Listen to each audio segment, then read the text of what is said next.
Here on Flow FM, in the aftermath of a major decision in South Australia regarding a mine in the Adelaide Hills, want to pick through that with the head of the Chamber of Mines and Energy, Rebecca Knol. Rebecca, thanks for joining us today. Always a pleasure, Ricky.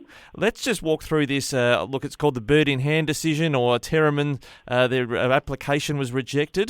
Just what's your reaction to this decision? Look, as we said in our mineral lease, it really sends a red flag to the minerals investors in our state. And, what do we mean by that? And your listeners might be saying, why does one decision make such a difference? Well, in our sector, we work in incredibly long lead times. So exploration is a high-risk activity. It requires substantial investment over an extended period of time and often with no reward. So to make that a viable opportunity, exploration requires stable jurisdictional frameworks to attract and retain investment. So therefore, when ministers make decisions that are different than their previous decisions, the entire sector is watching, and it does have a ripple effect.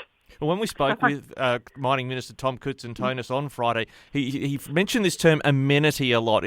Is this sort of a new landmark decision in your view, that he's pointed to all these wineries, 3 wineries close to where the mine was going to be, and saying amenity trumps, the million, or how much did they spend, Terramin, in getting this up? Terramin spent approximately $16 million, and I imagine that there would have been an equivalent spent on the government side in terms of regulators evaluating the work that Terramin did. But let's be really clear, amenity was absolutely addressed. Visual amenity was addressed, as was tourism, in their documentation. So this is not new. It's not a landmark change. It is actually part of the Mining Regulations and Mining Act. What I wouldn't mind doing, Ricky, whilst I've got you on call, and just to give some background to this decision, back in 2019, Minister Koutsantonis made the following statements in Parliament during a review of the Mining Act. And if you'd indulge me, I'll just read it verbatim. He said, "You must believe in independent regulation. You must believe in the science. You must allow the science to govern your decisions. You ask the agency independently, can we mine this safely? Will it harm aquifers? Will it do damage to the natural environment? What are the consequences of all this? And if it all comes back that the risk can be managed, the mining practices have been peer-reviewed independently, the risks are assessed by the agency recommends approval, and the politicians come in over the top and say, regardless of all the expert opinions about whether this is safe or not, I'm saying no because the local community oppose it. Well, why have the independent experts at all? And that's what we're left asking today, Ricky. This is a statement by Minister Koutsantonis in 2019. He absolutely understands the impact that this will have on the investment community. He further states, if we get to the point where politicians are deciding all these matters, rather than any sort of framework or structure, and we can keep on changing the rules as we go, no one will invest in South Australia. All of a sudden, capital starts thinking to itself, you know what?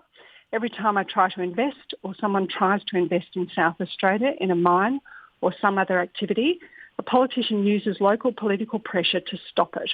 All the rules are pushed aside, and there is an act in Parliament to stop it and overturn it.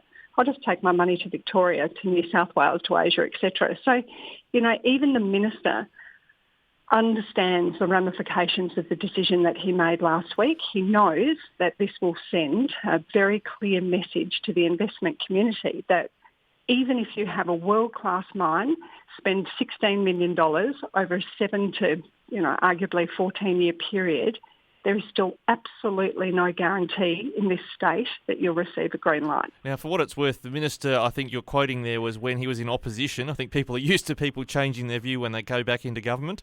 Yep, well, but that's not the way we work. Our sector works across multiple governments, so we can't afford to have governments flipping and changing their decisions and just vetoing with no reference. Now, I want to go back to that subject of amenity. Now, what was described in what I saw in the Terramin documentation was they were calling it like a keyhole approach to what was a very historic gold mine. In terms of impact, visual, audio, etc. Can you go through some of the things they had actually proposed doing and what they were willing to do to have virtually no amenity impacts on the local community and wineries?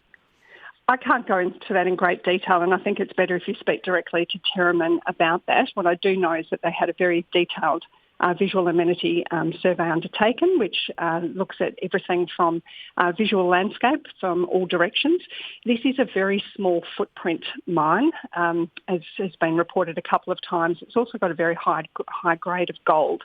So it's an underground operation. It is akin to keyhole surgery. You go in, you chase the seam, and you get out. And this is a proposed 5-year mine. So for them to be able to invest that kind of money and be able to make a return on that investment in 5 years gives you some indication of the value of this deposit. And of course it was part of the historic chain of mines that operated in that Woodside area back in the 1880s. There's something that's kind of phenomenal about this is that it was only theoretically going to operate for 5 years and then it would be done and closed up again. Correct. Yep, and what I just wanted to check as well is, I know we had some conversations around the state election time about independence in electorate. I did ask Tom Koutsantonis, were there political imperatives in play here, given that the state and federal MP for that seat are both independents, that governments may well need their support for other issues? Well, I think that we've seen that down in the southeast under the Marshall government when they imposed a fracking moratorium on unconventional fracking down in the southeast to win the favour of Troy Bell at the time. So we do see independence in these seats strongly influencing these decisions. And I do notice in that point you make about fracking, the Minister in his interview with us talked about his concern about groundwater or even mine safety, that water might come in and flood the mine. Does that stand up to what you saw in the process up to this point, or is it something that again is sort of playing to, I guess, the crowd that were opposed to the mine? The Minister himself says that we've got a world-class regulator. We've got an amazing regulation. It was renovated, if you like, or dusted off and improved. It is the most modern mining legislation in the country, and we've got a regulator that is there to regulate. So they have done their job, which is to assess every single part of this mine, and they have given it the green light. So his own department, his agency, have crawled all over this, every single part of it, whether it be groundwater or visual amenity, and they have given the green light after substantial review that this project is good to go and will not result in social or environmental damage. And yet the Minister has not trusted the recommendation of his department. He's made a ministerial right to veto at the 11th hour. Now, this is a company that's been waiting on a decision since, I understand, 2021. So it's certainly been sitting on the Minister's desk since March of last year. So it's a long time to wait for a no decision when you've met every single hurdle, requirement, everything that's been asked of you through a very long and protracted and expensive process. You've met all of those conditions, but you've still received a no. Before the state election, you made some, the Chamber of Mines and Energy, you asked questions of the parties about a ministerial right of veto, whether that would be something they would implement or not implement when they were in government, if I'm remembering this rightly. What responses did you get? Is there anything about what Labor's done here that's contrary to those indications? Well, Labor made it very clear that it would not support a right to veto, a landowner right to veto. So we took that on the Minister's word, or the Shadow Minister as he was then, but he has restated that since.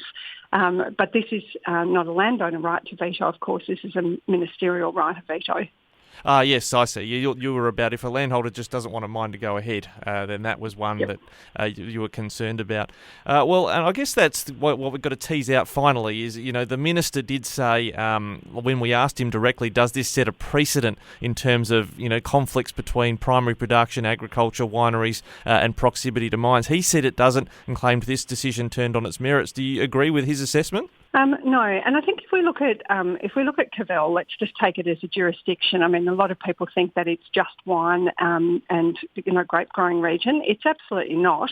There are 248 full-time employees in that region, bringing in about $16 million in wages and salaries, and there's 24 businesses being completely supported by the resources sector. So we know the value of our sector to Cavell is just tipping $40 million annually. So they are getting substantial input from the resources sector in a hills area. So coexistence is is alive and well in the Adelaide Hills, always has been, and there are mines and quarries in that region. So it's not just a region that is there for the wine industry. And in fact, the Bird in Hand mine, it's sure some of your listeners already know, the Bird in Hand mine is named after the original Bird in Hand mine. All right, Rebecca Knol is the CEO of the Chamber of Mines and Energy in South Australia. Thanks so much for working through that one with us, being patient with us. I just wanted to work through that decision as best we could with you today. Fantastic, Ricky. Very happy to help.